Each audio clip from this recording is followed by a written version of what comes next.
자, 그럼 오늘 안철수 한다며. 예. 안철수는 우리 또 하수장이 전문가니까. 예, 나 옆에서 열심히 듣겠습니다. 네. 자, 안철수가 야심차게 국당, 바당 연합 혹은 합당이죠. 사실상 합당인데 그 추진을 해왔는데 많은 기사들이 일제히 안철수가 회군했느냐, 회군했다라고 단정적으로 쓰고 있습니다. 무슨 일이 있었냐면은 안철수 스스로가 합당을 부정하는 발언을 했어요. 24일 날 바른정당과 통합론을 앞서가는 이야기다. 뭔 개소리야 그게. 지가 어떻게까지 한다고 막 하면서 모든 걸 다 하더니 이제 와서 하는 소리가 앞서가는 이야기다? 그 마치 기자들이 자기는 그런 얘기 한 적 없는데 기자들이 막 알아서 합당을 추진한 것처럼 그 얘기를 해버렸어요. 진짜 안철수는 어제 한 말도 오늘 뒤집는 사람이야. 그리고 얘는 완전 시간과 공간을 초월해서 하는 것이 아닌가. 그래서 저는 이런 말을 하고 싶습니다. 슈레딩거의 안철수다. 최대한 다양한 의견들을 주장들을 쏟아놓고선 그때그때 따라서 제가 언제 그랬어요? 저는 이렇게 얘기한 건데요. 이렇게 하고 있지 않나. 합당을 하는 것도 아니고 안 하는 것도 아니고. 네. 바로 우리 지난주에 얘기했잖아요. 내부 여론조사를 근거로 네. 바이어스 들어간 그 여론조사로 국민의당과 바른정당이 합당하면 합당이라는 단어를 썼다고 아예. 합당을 하면은 지지율이 19.7%까지 오른다. 가장 많은 시너지를 낸다라고 하고선 이제 와서 하는 말이 한 발 물러서면서 그냥 선거 연대 정도를 얘기한 거다. 거짓말을 하도 밥 먹듯이 하니까 이제 피곤합니다. 웃기지도 않고 이제는. 그래서 선거 연대까지 한번 시도해 보자라는 뜻이라고 이렇게 이야기를 했습니다. 우리는 일단 안철수의 얘기에 대해서 아까 권성동 선생님도 말씀하셨다시피 너무 그렇게 의미 부여를 하면 안 될 것 같고 기록은 해둬야 될 것 같아요. 기록은 해야죠. 이게 진짜 안철수는 계속 말을 바꾸는 사람이니까 말만 하면은 안적 아니에요. 그렇지. 안철수의 대적할 자는 그 누구인가? 안철수지 뭐. 그래서 지금 안철수의 통합 논의도 지난 국민의당 당대표 선거 때 안철수는 대표적인 그리고 유일한 자강론자였어요. 나머지 후보들 민주당 합당파와 바른정당 합당파로 나눠져 있는데 유일하게 독자 생존파로 나와가지고 당대표로 당선이 된 게 안철수였는데 지금 와서는 계속 바당에 대해서 이제 불을 피우고 있는 거죠. 불을 피우다가 또 나중에 접으면 왜 그때 바당이랑 통합한다고 그러지 않았냐라고 들이밀면 되고 통합을 하면 그때 독자한다고 했지 않았냐라고 하면 되고 야 너만 말 바꾸냐? 우리는 네가 한 말을 갖다가 그대로 뒤집어가지고 다 들이밀 수도 있다. 그렇지. 예. 슈레딩거의 고양이가 니만 유리한 줄 아냐? 우리가 더 유리해. 그렇죠. 네. 근데 거짓말하는 스타일이 점점 짜증나는데요. 뭐라고 하냐면 어제 김동철 원내대표와 식사하면서 지금은 통합할 때가 아니다라고 말을 했답니다. 무슨 그 개소리야. 그래 지금 통하지 마. 주승용도 병신 같은 소리를 하는데 마치 바른정당에서 우리가 아쉬워서 내부 여론조사를 한 것처럼 얘기하는데 그건 아니다라고 이제 싹 다 뒤집었습니다. 그다음에 그러면 안철수가 회군을 한 거예요, 안 한 거예요? 그게 이제 슈레딩 겁니다. 예. 회군을 한 것과 안 한 그 사실이 미래가 중첩되어 있습니다. 관측을 해야 결과가 나오게 되죠. 그렇죠. 네. 예. 그러니까 알 수가 없다는 뜻입니다. 그렇죠. 관측 시점에 늘 상황이 변하고 있어요, 지금. 예. 그 근거로 그 지역위원장들 사표 받기로 했잖아요. 네. 그거를 철회했다라는 이야기를 하면서 동시에 또 이제 슈레딩거의 사표인데요. 조직강화위원회, 네. 예. 조광특위를 아주 강도 높게 추진하면서 사표는 철회했지만 지역위원장을 대폭 물갈이 하겠다라는 얘기를 하는데 이 문장이 이해가 가면 인간이 아닌 거죠. 뇌세척을 해야지 이해할 수 있는 이야기입니다. 뇌세척해도 안 될 것 같은데. 그러니까요. 아니 그리고 국민의당에서 원외지구당 협의회 회장이 전수조사 했다지 않습니까? 네. 전화 다 돌려가지고 네. 그러니까 사표 낸 사람이 9명이라며. 3분의 2가 또 했다고 주장을 하고 있는데. 그건 안철수 얘기고. 역시 중첩되고 있는 것이죠. 그렇죠. 예. 미래가 중첩되고 있는 겁니다. 상태가. 근데 미래만 중첩되는 게 현재도 중첩이 되는데 도대체 국당 지역위원장들은 사퇴를 한 거야 안 한 거야 진짜? 일단 공식적으로는요. 사퇴를 철회한다.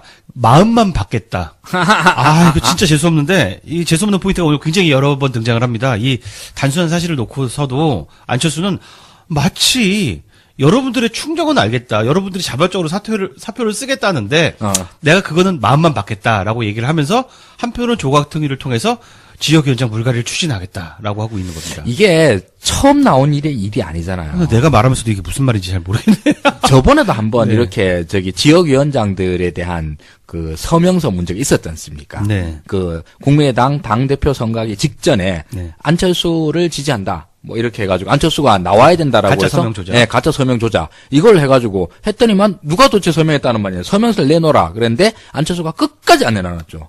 그냥 네. 그 안철수 거짓말 좀 하지 마라. 그러면 아니다. 내가 거짓말하는 게 아니다라고 얘기를 하면 서명서를 보여주면 돼요. 네, 시간 끌립니다, 근데. 예. 근데 끝까지 안 보여. 지금도 못 봤어요. 두 번째 사건이 그대로 똑같습니다. 네. 역시 지역위원장들의 명의를 도용한 거죠. 네네. 그 지난번에서도 역시 마찬가지로 그때 당대표 선거할 때도 그렇게 얘기했습니다. 한 사람의 명의를 지 마음대로 갖다 박아 넣는 것은 문서 위조입니다. 네, 그렇죠. 이거는 지역위원장들이 안철수를 고소하면 이거는 형사 처벌되는 거예요. 만약에 서명이 없다. 그러면 안철수는 뭐 이런 싱거운 새끼가 다 있어요. 근데 이제 말씀을 듣다 보니까 이런 생각이 들어요. 같은 일이 민주당에서 일어났다면 어떤 일이 벌어질까? 가루가 되도록 까였지. 네. 가루가 되도록 까이죠. 그렇죠. 추미애 당대표 사태에다가 난리 났을 거야 아마. 그런데 국민의당 지역위원장들은 다들 착한가 봐. 그래서 제가 그 원인을 또 내재적 접근을 통해서 그분들의 마음속에 들어가 봤습니다. 미래가 없는 정당이라서. 끝까지 국민의당 지역위원장 하나 많아 뭐. 명의를. 네 마음대로 해라. 꼴린 대로 해라. 그래서 안철수에게 자유도가 굉장히 많은 것이 아닌가. 근데 그 욕할 기운도 없다. 그 얘기를 사실 이상돈 의원이 똑같이 하긴 하더라고요. 아, 그래요? 예, 뉴스공장에 나와서 그냥 뭐 지역위원이라고 있긴 있는데 유명무실한 데가 많습니다. 뭐 이런 식으로 얘기를 하더라고요. 그렇군요. 네. 네. 야, 근데 진짜 언론은 왜 안 까냐? 야, 아니, 이걸 언론이 어떻게 안 깔 수가 있어? 그러니까 이게 진짜 민주당 모든 뉴스를 거기에다가 안철수 자리에 민주당 추미애를 집어넣어. 두 단어를 집어넣으면 정반대의 기사들이 나왔을 거예요. 네, 그렇습니다. 저도 언론사를 까는 거가 많은데 저는 뭐 사실 한겨레 경향 이런 사람들 좋은 기사도 많고 그래요. 저는 그런 거를 까는 게 아니라 이 소위 말하는 밸런스라는 게 있지 않습니까? 예. 이 밸런스가 너무 무너진 거예요, 지금. 아니, 그게 그 진보 진영 그 언론들에서는 밸런스를 맞추고 있는 거라니까요. 왜냐면은, 자, 민주당에 대해서 까는 기사 이번 주에 별로 안 냈잖아요. 네네. 그러니까 국민의당에 대해서 까는 기사를 낼 수가 없죠. 이렇게 해석하시면 됩니다. 굉장히 철저하게 중립을 지키고 있다. 그런 밸런스. 네. 진짜 참. 자, 패스하고. 네. 근데 이제 이 어쨌든 간에 회군을 이게 결정한 게 아닌데 슈레딩거 상태인데 이게 중첩된 상태인데요. 근데 회군했냐 안 했냐라고 단정적으로 물어보신다면 안철수에게 회군은 없습니다. 네, 그렇습니다. 회군은 없습니다. 회군할 수가 없어요, 지금. 지금 현재 상황에서 그 돌파를 할 수 있는 카드가 안철수한테는 아무것도 없잖아요, 지금. 그렇죠.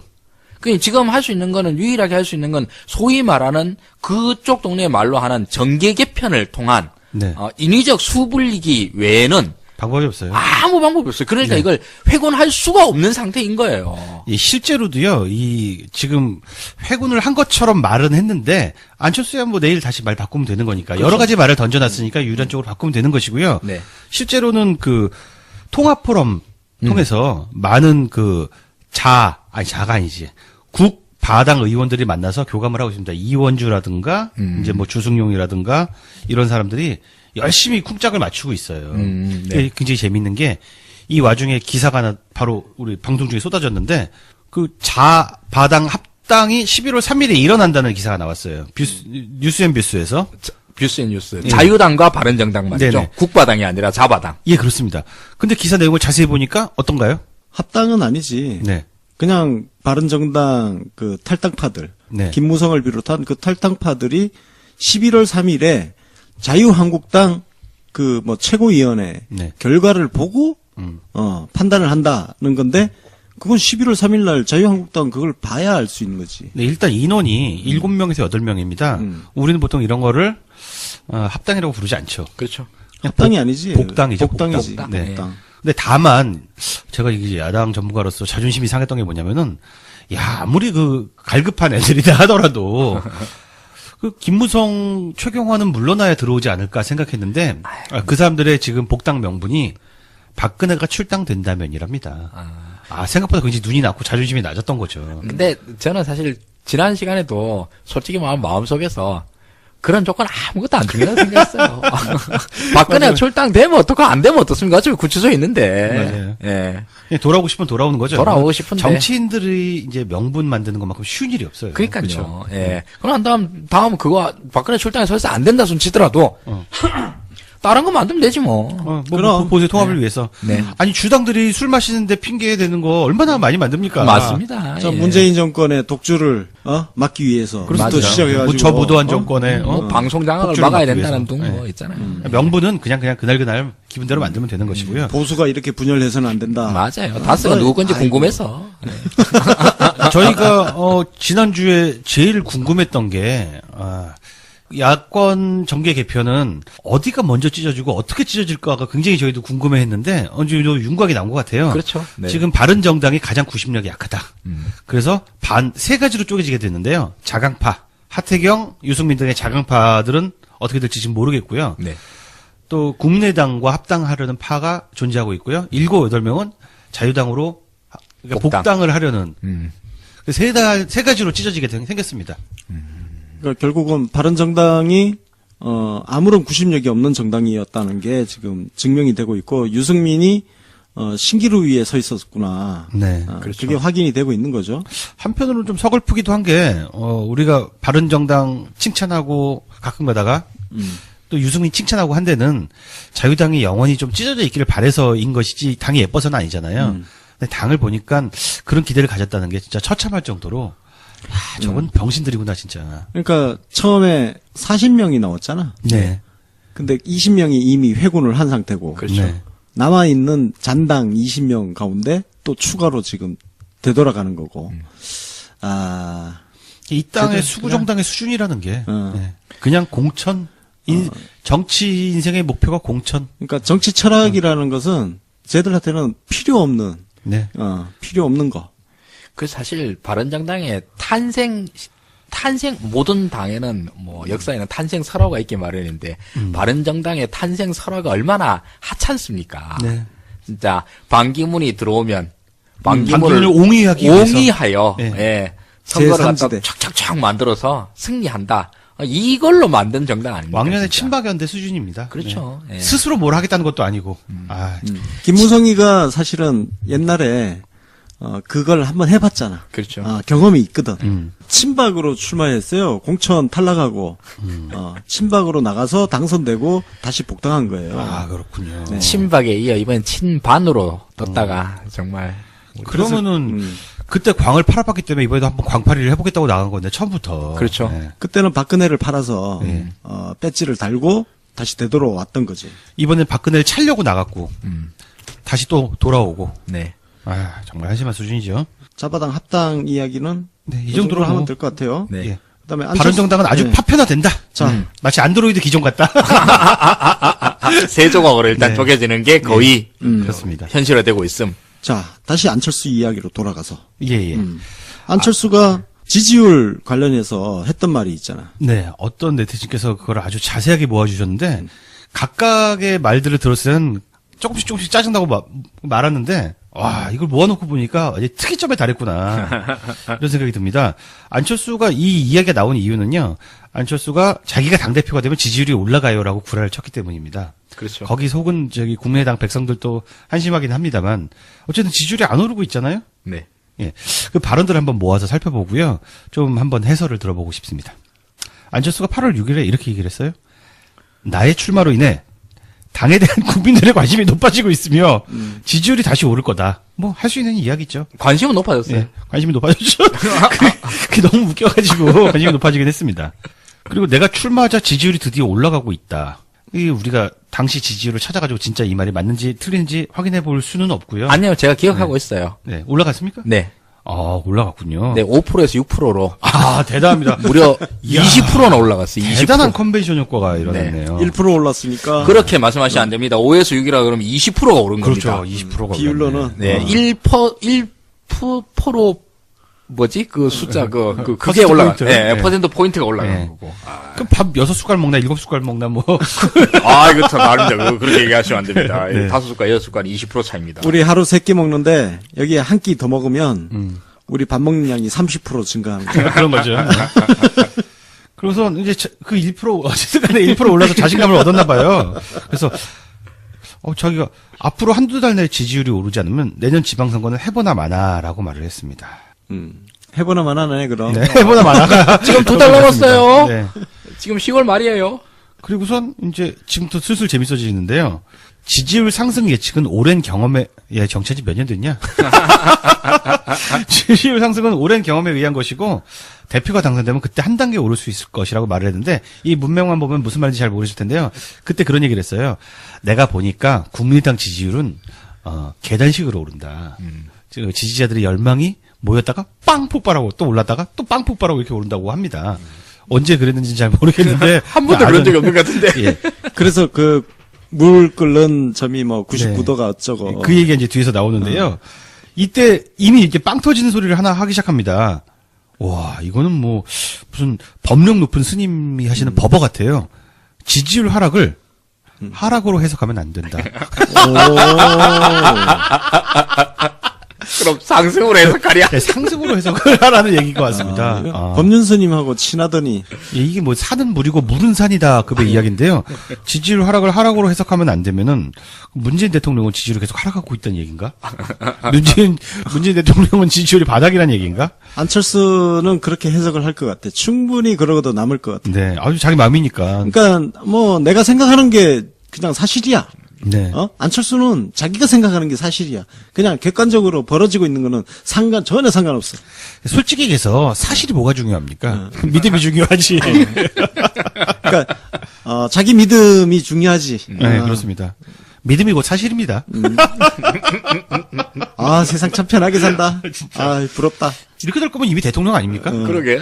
네, 그러니까- 내 마음속 대통령. 그러니까 자기가 지금 대통령이라고 생각하고 우리 대통령님 따라하기가 아니야. 대통령 안철수는 대통령으로서 업무를 하고 있는 거죠. 그렇지. 자기가 대통령이고 그냥 대통령으로서 뭐 용산 소방서도 가고 군 지휘 체제도 점검하고. 그러고 있는 거지. 아니 그렇게 되면 굳이 뭐 대통령 될 필요도 없잖아요. 그렇게. 지금 행복한데. 그러게. 계속 그렇게 살면 될 것 같은데. 이걸 보고, 철학에서는 이런 걸 두고, 관념론이라고.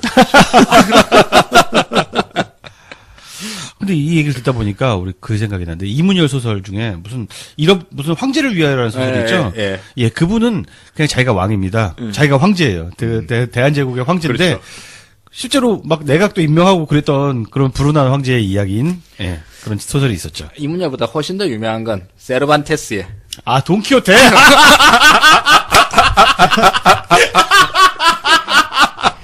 벌거벗은 임금이 생각도 나고 그러네. 그래서 그리고 우리가 이제 깔깔대고 웃으면서도, 이 안철수의 지금 이런 말들은 굉장히 깊은 문학적, 철학적 전통에 서 있어요. 그러네. 이거는 문학적으로 봐서는, 이게 낭만주의의 시초예요. 그러네. 아니, 돈키호테. 맞아. 맞습니다. 돈키호테가 낭만주의의 시초 맞습니다. 그렇죠. 황제를 위하여도 마찬가지고, 이건 낭만주의 복권인 거고, 철학적으로 봐서는 이건 관념론의 이게 정수예요. 맞습니다. 역사란 네네. 물질로 이루어지는 것이 아니라 우리 관념이 현실로 현현되는 것이다 이렇게 표현하잖아요. 무슨 말인지 알 듯 모를 듯한데. 그냥 안철수예요. 그냥. 안철수 생각하니까 또 이해가 갑니다. 어떻게 보면은 지금 가장 행복한 사람은 대한민국에서 안철수일지도 모르겠다. 맞아요. 라는 생각이 듭니다. 저도 안철수를 진지하게 생각을 하니까 화병 날 것 같아가지고. 나라도 인생 좀 행복하게 살아야지. 그 다음날 아니고 이제 8월 25일 날 이런 얘기를 합니다. 한 분이라 더 만나 함께하고 정당 지지율 26.74%를 복원하겠다라고 말합니다. 목표를 굉장히 높게 잡았어요. 이게 26.74가 어디서 나온 말이죠? 26.74가 어디서 나온 말일까요? 이게 난 처음에 대선 후보 지지율이라 생각했는데 대선 때 이만큼 안 나왔잖아, 안철수. 안 나왔지. 네. 20%도 못 넘겼잖아. 그러니까요. 제가 보기에는 정점을 찍은 어떤 날이 있었을 것 같아요. 그런 것 같아요. 네. 우리가 한번 우울하게 되게 방송한 적이 있었잖아요. 안철수 지지율이 막 이제 맞아. 예, 양자구도에서 막 문재인 후보를 앞서고 막 이러던 시절이 있었잖아요. 아마 그때 지지율이 아닌가 이런 생각이 드네요. 야. 정말 잊지 못할 숫자인가 봅니다. 그래서 안철수는 이제 허벅지에 타투라도 한번 새기면 어떨까? 26.74. 내 인생의 숫자. 이왕이면 이마빵에다 세우지. 그런데 쇼킹한 것이요. 지지율 하락을 해석하면 안 된다고 했잖아요. 네. 근데 문재인 대통령 지지율이 사상 누각이다. 라고 얘기를 합니다. 야, 정말 창의적입니다. 근데 너무너무 안 오르니까 이걸 안철수는 정말 쉬지도 않고 자기 자신을 설명해야 되나 봐요. 그냥 지지율이 안 올라서 죄송합니다 그러면 끝날 문제를 가지고선 국민의 기대에 못 미쳐서 그렇죠. 정치인들이 많이 쓰는 레토릭이 있잖아요. 근데 이걸 무슨 새로운 수학 이론인 것 같아요. 노벨상 받을 것 같은데 오차범위 내에서 사실상 변동하지 않고 있는 것이다. 우와, 난 이제 박근혜 나오는 줄 알았어. 우리는 이게 떨어졌다고 표현하는 것보다 이제 오히려 상승해야 하니까 그대로 가만히 있는 것에서 문제를 인식하고 있는 것. 박근혜네. 한번 읽으니까 무슨 말인지 모르겠죠. 무슨 제가 말이야, 진짜. 다시 저도 잘 모르니까 천천히 한번 다시 읽어보겠습니다. 오차범위 내에서 사실상 변동하지 않고 있는 것. 우리는 이게 떨어졌다고 표현하는 것보다 이제 오히려 상승해야 하니까 그대로 가만히 있는 것에서 문제를 인식하고 있는 것. 와, 씨. 이거 안철수 번역기 만들어야 되나? 진짜 박근혜구만. 난 여기서도 또 문학의 한계를 느낍니다. 이상. 예. 한 아해가 달려가오. 두 번째 아해가 달려가오. 네. 거의 그 수준. 초현실주의, 슈르레알리즘. 네. 안철수를 이렇게 보다 보니까 이제 문학과 예술의 경제까지 그러게. 오는 것이 아닌가. 그래도 억지로 한번 해석을 해봅시다. 이게 이제 오차 범위 내에서 사실상 변동하고 있지 않은 것이다. 란 말이 무슨 말이냐면 제가 보기엔 그날 지지율이 좀 떨어진 것 같아요. 맞아요. 예, 조금 떨어졌으니까 이거 오차 범위 내에서 떨어진 거니까 떨어진 게 아니다. 맞아요.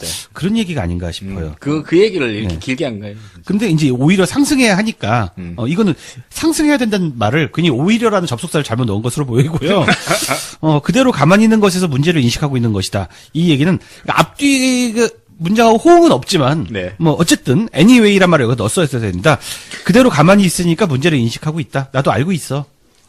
뭐 그런 종류의 해석이 아닌가. 야, 너 해석 잘한다. 잘하죠. 제가 내재적 접근을 했기 때문에 제 마음의 반은 안 쳤습니다. 네. 그리고 3일 후에 또 이런 얘기를 다시 합니다. 지지율 하락으로 해석하면 안 돼. 저번에 했던 얘기인데도 돌려막기를 하고 있습니다. 네. 저기 안철수의 여러 어록 중에서 제일 멍청한 소리인데 그 멍청한 소리를 딱 2번 했어. 네, 그렇습니다. 그래서 진짜 드디어 히트작이 나옵니다. 이거는 우리 하 소장님께 소개할 수 있는 기회를 한번 드리겠습니다. 감사합니다. 물은 99.9도까지는 끓지 않는다. 지지율, 그것은 축적의 시간이 필요하다.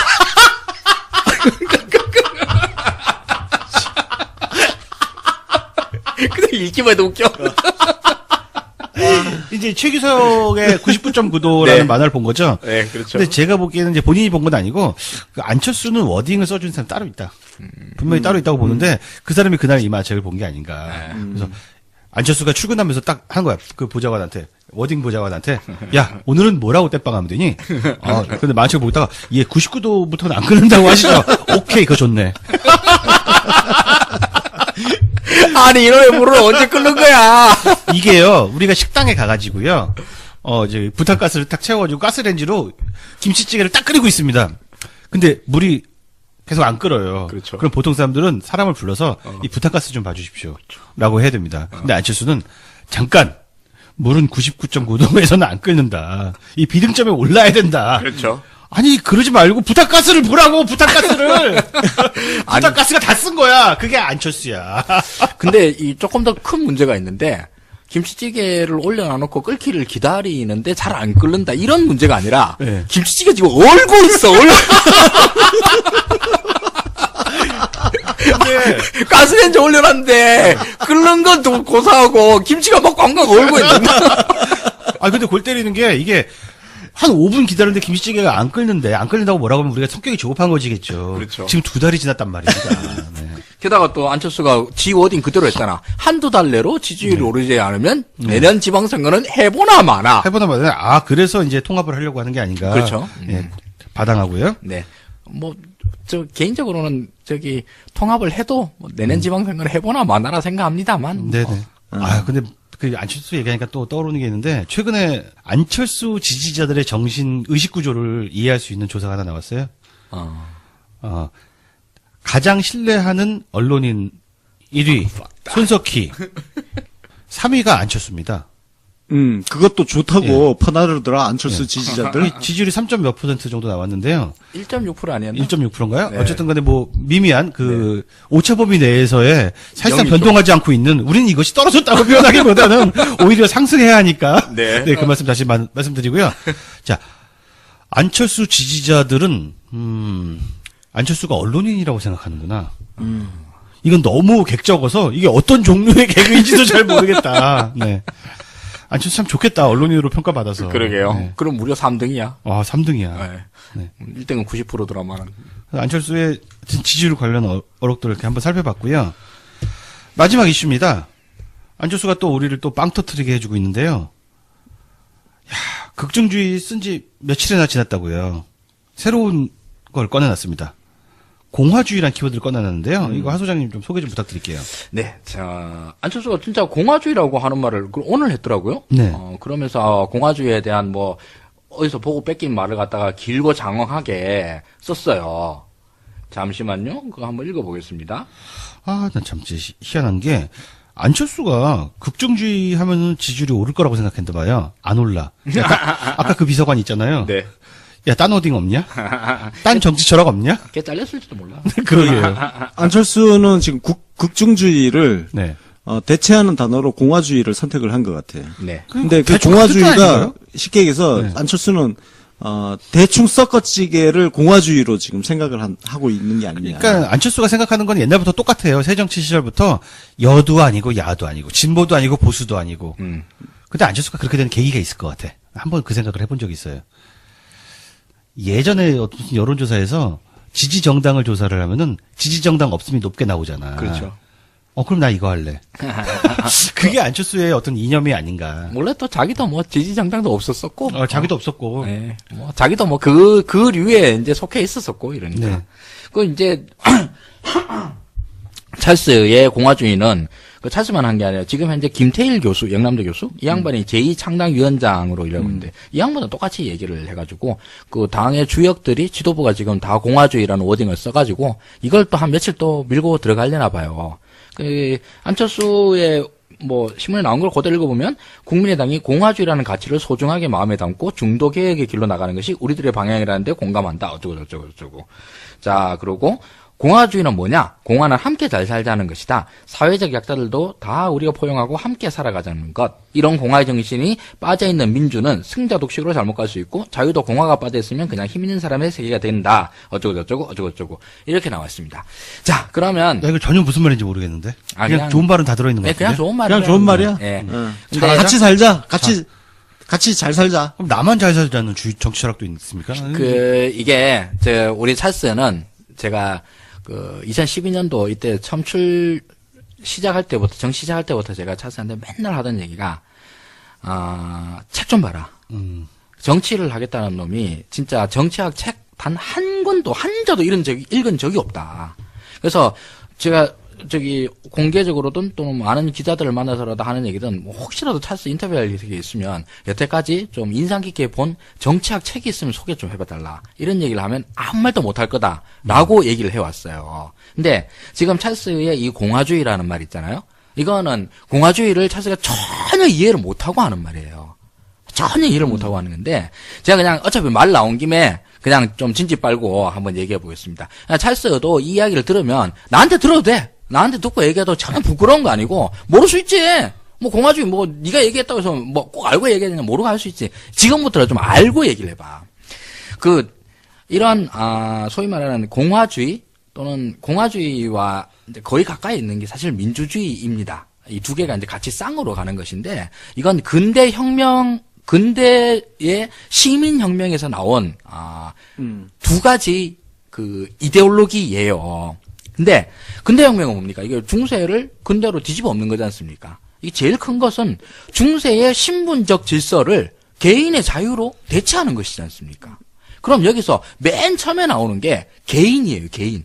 나라는 개인이 드디어 난 농노라는 신분이 아니라, 신분으로 표시되는 것이 아니라 하승주라고 하는 개인이 역사 속에 최초로 등장하는 거거든요. 그래서 이 개인으로서의 시민의 자유와 권리를 이야기하는 것이 사실은 민주주의예요. 그렇죠. 그러면 공화주의는 뭐냐? 공화주의는 뭐냐 하면 이거는 여기서는 이 고대로 넘어가요. 고대로 넘어가서 아테네를 생각하면 돼요. 네. 아테네 인민들도 거기서 민주주의를 했다 그러잖아요. 근데 아테네의 민주주의는 그 근세 유럽의 사상가들이나 혁명가들이 항상 아이디얼 타입, 우리의 이상향으로 생각하던 거예요. 고대 그리스의 시민들은 뭘 했냐 하면 개인의 자유와 권리를 숭상함과 동시에 국가의 전쟁이 있었을 때 자기 스스로 참전해 나가는 공동체적인 소양이 있었어요. 그래서 개인의 자유와 권리를 지키겠다라고 나오는 인민들을 시민이라 불러요. 개인의 권리. 그리고 공동체로서의 가치를 지키겠다라고 해서 연대의 정신으로 나아가는 사람들을 공민이라고 불러요. 이 공민의 정신을 말하는 것이 공화주의이고 시민의 가치를 말하는 것이 민주주의예요. 네. 그래서 개인과 공동체라고 하는 가치를 둘 다 해야 된다라는 거예요. 그래서 그냥 공화주의, 공화국이라고 하면 그냥 사전으로만 보면 공화국은 세습적 왕조가 아니라 국민의 선출로 정치 체제를 갖다 결정하는 것 이 정도로만 나와요. 근데 그보다 한 칸 더 나아가면 이것은 공동체적인 가치를 실천하려고 하는 국민들의 정치적 이데올로기라고 하는 것이거든요. 자, 내가 왜 안철수가 이런 말을 한 걸 갖다 전혀 이해를 못하고 왔냐라고 얘기를 하냐. 예, 그 점이 바로 진짜 궁금한데요. 네. 안철수가 오해하고 있는 지점이 뭡니까?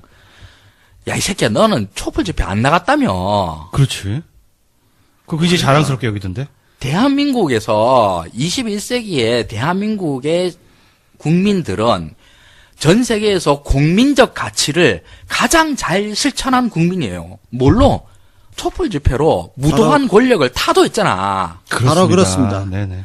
그 위대한 역사의 여정에 대한민국 국민들이 공동체의 국민으로 참여했다는 것을 어마어마한 자부심으로 느끼고 있는 2017년 10월 달에 야, 이 개새끼야, 너는 안 나갔다며. 그 안 나간 새끼가 공화주의를 얘기를 해? 네가 공동체 가치를 위해서 뭘 했는데? 그러니까 바로 그거예요. 이걸 조금 더 제가 지금 압축해서 설명하면 개인주의와 집단주의가 있잖아요. 네. 개인주의는 그야말로 집단을 배제하고 나 혼자 그냥 나의 자유만 중요해. 뭐 이게 개인주의라고 치면은 집단주의는 개인을 팽개치고 집단의 가치를 우선시하는 우리 박정희 시대. 네네. 그러니까 집단주의라 치면은 그 가운데 있는 게 공화주의예요. 그러니까 개인의 자유도 중요하지만 개인이 공동체를 위해서 뛸 때는 실천하고 같이 연대하는 그렇습니다. 그런 정신. 공공선을 위해서 그 개인이 파편화되어 있지 않고 연대해서 그 공동체를 지키는 것. 그걸 이제 뭐 조금 이제 뭐 철학적인 용어로 시민적 덕성이라고 이야기를 하는데 그 시민적 덕성을 가진 사람들이 바로 추구하는 게 공화주의. 아니 그럼 네. 두 글자로 요약할 수 있네요. 촛불. 그렇죠. 그렇습니다. 네. 그러니까 안철수가 말하는 저 공화주의라는 거는 원래 이미 하 소장이 얘기했지만 우리 촛불 혁명이 이미 보여줬어. 그 시민들이 공화주의를 이미 실천을 하고 있고 촛불로 탄생한 문재인 대통령과 더불어민주당이 바로 그 공화주의를 실현해 나가고 있다는 거예요. 전율이 일어납니다. 근데 이 안철수 이 새끼는 공화주의가 뭔지를 몰라. 그냥 극중주의를 대체하는 걸로 그냥 두루두루 야 우리 같이 살아야지 뭐 분열과 대립 벗어나야지 그거 그러니까 이걸 잘 모르고 그냥 갖다 떠들고 앉았다. 그냥 뭐 함께 공화 뭐 함께할 공 화합할 화이잖아요. 그러니까 함께 잘 살자는 게 뭐 공화주의 뭐 이런 식으로 이제 그런 거야. 그냥 했겠지. 이게 이제 저는 안철수의 어떤 특성인데 자기가 갖지 못한 거 있잖아요. 그게 진보, 보수. 그러면 내 포지션 싸움을 굉장히 민감해요. 그래서 내가 가질 수 있는 건 뭐 있지? 그 아까 말한 그 유능한 비서관 있잖아요. 걔한테 발로 뻑뻑 차면서 야, 나를 대표할 수 있는 게 뭐야? 끊임없이 묻고 있는 것 같아요. 그게 어떨 때는 샌더스가 되기도 하고, 어떨 때는 그게 트럼프가 되기도 하고, 어떨 때는 뭐 트루도가 되기도 하고, 오늘은 공화주의, 어떤 날은 다당제, 어떤 날은 그런 식으로 자기 정체성을 잡아가는 이러다가 내 예상에 내가 미리 통밥을 하나 때릴게요. 공동체주의까지 나올지 몰라. 그렇죠. 예. 그 공화주의, 이 고전적인 어떤 그리스 아테네 시대의 공화주의가 현대에서 지금 발전해서 진화한 게 뭐냐면은 마이클 샌델 교수, 정의란 무엇인가. 그때 2012년도에 우리 베스트셀러였잖아. 네. 그 마이클 샌델 교수가 주창하는 게 공동체주의란 말이에요. 이게 공화주의하고, 그러니까 업그레이드 버전인데, 안철수 입에서 공동체주의가 나올 가능성 충분히 있다. 네. 지금 이 상태로 가면. 우리 미리 김 빼자. 미리 약치는 의미에서 네. 얘기를 하는 거예요. 공동체주의 하면은 우리 오늘 방송을 또 한번 인용을 하죠. 근데 아쉽게도 애석하게도 안철수한테는 정말 슬픈 일인데 그 공화주의든 공동체주의든 민주주의든 이 모든 것을 실천하고 있는 사람들이 바로 깨시민들이야. 그렇습니다. 깨시민들이 바로 그 공화주의를 실천하는 사람들이에요. 제가 저기 안철수를 위해서 컨설팅도 해드릴게요. 제가 안철수 전문가잖아요. 그냥 그 동네에 있는 허접한 애 데리고 와가지고 그 뻥뻥 차면서 워딩 만들어내라 하지 말고 제가 정확하게 컨설팅 해드릴게요. 그 안철수 대표께서는 지금 자기를 이미지로 만들 수 있는 어떤 하나의 이데올로기를 계속 이제 찾고 계신 것 같아요. 네, 가르마도 계속 찾고 있고요. 네, 그래서 이것저것 막 열심히 써보고 계시는데. 그런데, 한 사람의 이데올로기라고 하는 것은 그 사람이 어떻게 이야기하는가로 주창되지 않습니다. 그렇습니다. 그 사람이 평생 동안 어떻게 살아왔는가, 행동으로, 역사로, 발자국으로 증명되는 것들이거든요. 그 정말 그래요. 네. 네. 안철수가 지금 와서 막 민주주의자로 뭐 열심히 떠들어봐도 그걸로 인해서 역시 안철수는 민주주의자야라고 이야기하지 않아요. 마찬가지로 공화주의자라고 아무리 얘기해봐야 안철수가 살아온 역사가 공화주의와 전혀 무관한 삶을 살아왔어요.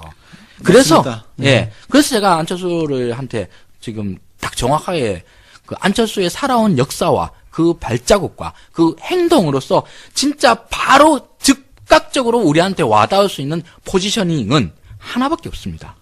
바로 극중주의입니다. 그거 계속 파요? 네. 극중주의만큼은 안철수가 평생 동안 실천해온 바로 그것입니다. 근데 말이죠. 안철수 입장에서는 그거예요. 그러니까 뭐든지 지속성이 중요한데 극중주의, 야, 이 새끼야. 네가 시킨 대로 극중주의 했는데 지지율 왜 안 올라? 이런 거거든요. 그거는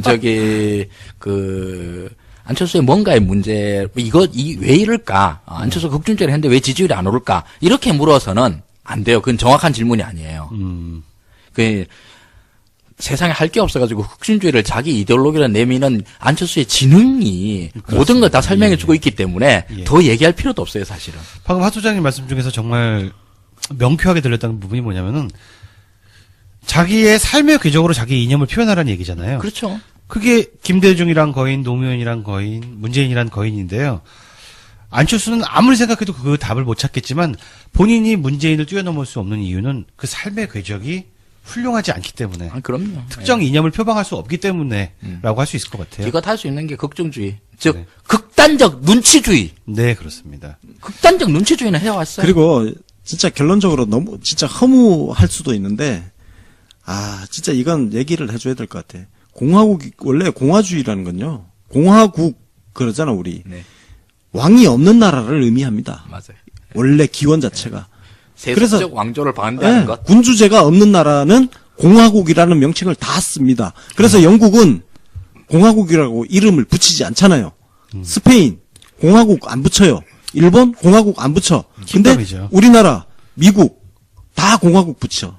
왕이 없는 나라예요. 여기서 예외가 하나 있습니다. 네. 바로 북한. 네, 바로 그겁니다. 그렇지.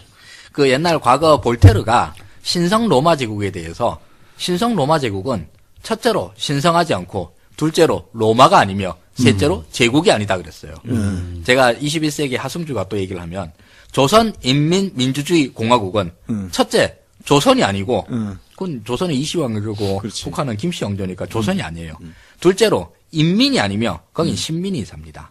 민주주의가 아니며 넷째로 공화국이 아니에요. 그렇지. 네.